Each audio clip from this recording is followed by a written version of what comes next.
उमरगा तालुक्यातील गुंजोटी येथे महाराष्ट्र शासनाच्या व्यसनमुक्त महाराष्ट्र उपक्रमाअंतर्गत गुंजोटी येथील श्रीकृष्ण विद्यालयात विद्यार्थ्यांसाठी व्यसनमुक्ती अभियानाचे आयोजन करण्यात आले। या अभियानातून विद्यार्थ्यांना व्यसनाचे दुष्परिणाम, आरोग्यावर होणारे परिणाम तसेच व्यसनापासून दूर राहण्याबाबत मार्गदर्शन करण्यात आले। यावेळी उमरगा पोलीस ठाण्याचे सहाय्यक पोलीस निरीक्षक एपीआय दिनेश जाधव यांनी विद्यार्थ्यांना मार्गदर्शन केले। व्यसन ही व्यक्ती, कुटुंब आणि समाजाच्या प्रगतीला अडथळा ठरणारी गंभीर समस्या असल्याचं त्यांनी सांगितलंय।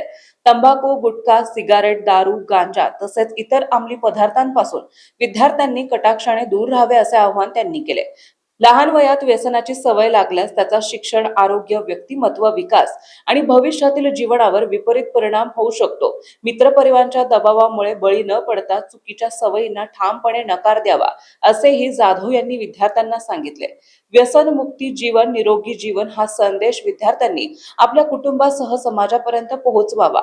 व्यसनमुक्ती समाज निर्माण करण्यासाठी विद्यार्थ्यांची भूमिका अत्यंत महत्त्वाची असल्याचं त्यांनी स्पष्ट केलंय। यावेळी एपीआय दिनेश जाधव यांनी पोक्सो कायदा अर्थात लैंगिक गुन्ह्यापासून बालकांचे संरक्षण कायद्याबाबतही विद्यार्थ्यांना माहिती दिली।